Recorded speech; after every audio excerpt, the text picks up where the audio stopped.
So the spring patch is finally here for the retail client of BF4. We have a whole heap of content to play around with, including the weapon crate or weapon pack, whatever you prefer to call it. We have Gunmaster game mode, weapon rebalancing for almost every single gun in the game, which basically means buffs and nerfs. We have the head glitch fix, which I did do a video about a while ago. You can click the annotation if you like to watch it. I'll also leave a link down below as well. And we also have the completely new suppression system, which I'm not too happy about, to be perfectly honest. But like I said, lots and lots of changes. What I'm going to do in this video is overview the 5 new weapons included in the weapon crate and their finalized stats, so you guys can get a good idea on how these weapons will perform in game. So first of all, let's start with an old favourite, the AN-94 assault rifle, which if you played Battlefield 3, you'll know all about this weapon. However though, the way it works in that game isn't the same as how it works in BF4. Yes, the gun still has a 2-round hyperburst fire mode, which means each individual bullet in the 2-round burst fires at 1200 RPM, which I know might sound completely OP, but between each burst, there's a slight delay, which means overall in burst fire mode, its rate of fire ends up being around 600 RPM. I'll put the stats on screen here so you guys can see. 2 things I just want to point out. The delay between each burst, like I said before, is 0.12 seconds. Also, from what I understood on CTA, the reason why the AN-94's rate of fire in burst fire mode was reduced down to 1200 RPM from 1800 RPM was because its overall effective rate of fire in burst fire mode was increased to around 700 RPM or so, but apparently it's still 600, so I'm not too sure what happened here. Apart from its burst fire mode, full auto is at 600 RPM as well, so if you don't like burst fire, you can always just leave it in full auto. Its recoil is really nothing too serious, though you may want to think about throwing on the angled grip.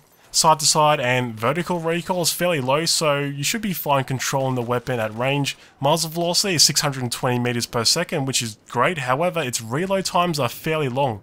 So watch out for that empty reload. As for the best times to use this weapon, the medium to long range is really where it's suited. The 1200 RPM burst fire mode greatly helps in sending 2 bullets down range, almost hitting the exact same spot, so that's going to reward players with good accuracy. Also, one point I just want to make clear, if you don't know already, the headshot multiplier has been increased to 2.13, which means in close range, double shot to the head at 1200 RPM in burst fire mode means you can take care of your opponent extremely quick. In fact, here's a really good example running down the hallway here in Operation Locker. Just watch how quickly I died from one single burst fire from the AN-94. So like I said, aim for the head in close range. And possibly one of the most unique weapons I've ever seen in the game, the Mare's Leg lever action pistol. You can pretty much call it a sidearm sniper rifle because it does have some sniping capabilities, though it has been nerfed quite a bit since it first made an appearance in CTE.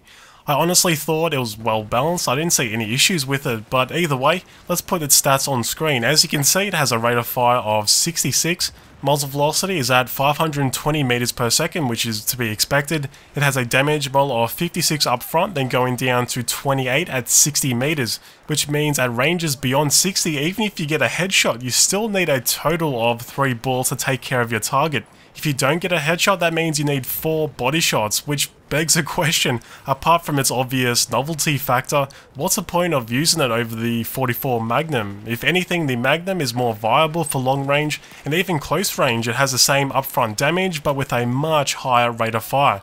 So really, it's completely up to you, but like I said, if you want to use this item for the sheer novelty aspect, then that's fine, but when it comes to stats, it's a little disappointing. I really do think DICE should have just kept its previous damage model. Also, I just want to mention, if you'd like to see an extremely detailed stat list of all the new weapons, I'll leave a link down below. The good guys over at Simthic.com have compiled a giant list of all the stats. So onto the Groza twins, the Carbine and PDW variants. Let's go over the Carbine first. This weapon is extremely deadly in close range with its 725 RPM rate of fire and 30 upfront damage. That means it'll take 4 bullets to take care of your target, regardless if you hit them in the chest or limbs, which is really handy, and seeing as it's a carbine, that means any class can use it. So pretty much any class can have a very deadly weapon in close range combat. Though, don't underestimate its recoil. Moving away from close range, this weapon is going to be kind of hard to counter. As you can see, the stats here, its vertical recoil is 0.57, horizontal is 0.4 on each side, so yeah, like I said, it's pretty damn high, so just be mindful of it. As for the PDW version, it has a similar rate of fire of 700 RPM, its damage model of 27 upfront, then going down to 15.4, and just like the AS4 has an integrated suppressor, its recoil is pretty damn low, and honestly, the only feature about this weapon I actually like is its damage model. Combine that with the global PDW buffs, which I'll go over in more details in another video, this PDW is actually quite decent. But in saying that, what kind of puts me off using this weapon is its long reload. Normally I don't bother using guns that have a long reload time unless they have a quality that makes up for it. I'm not too sure yet if its damage model and PDW buffs makes up for its long reload, but I guess it's just one of those weapons I'll need to use for a good week before I settle on what I think about it. And last but not least, the L86A2 LMG. The whole idea of this weapon is to kind of act like a run and gun assault rifle, but still have LMG type characteristics. Let's put the stats on screen here. It has a rate of fire of 700 RPM, which is that kind of sweet spot for all ranges. It's got a very quick muzzle velocity of 650 meters per second, and it has a damage model of 24.5, then going down to 18. And as we can see, its recoil is fairly low, really nothing to worry about. Going by its stats, we can start to see it's obviously designed for long range, though I do think, seeing as it's an LMG, I would have liked the mag size slightly increased. I know it's meant to mimic assault rifle characteristics, but I think a 40 round mag would have been much preferred. A lot of people actually suggested for it to have a 60 round mag when this weapon first came onto CTA. Also, just watch out for its super long reload. Really don't want to empty your mag. Make sure to always do a tactical reload. But overall for this LMG, yeah, it's pretty decent. It doesn't really excite me a huge amount. I think for this weapon group, the overhauled RPK-74M LMG has taken the spotlight for me. The reason why that is, I'll go over in more details in my next weapon balancing video. So there we go, 5 new weapons, which I'm sure most of us thought will never happen again. I mean, the game has been out for quite a long time now, so it's really good to see that Battlefield 4 is still getting so much attention. Like I said at the start of the video, we have a whole heap of weapon tweaks as part of the rebalancing. And trust me, when I say a whole heap, there's probably over 200 tweaks.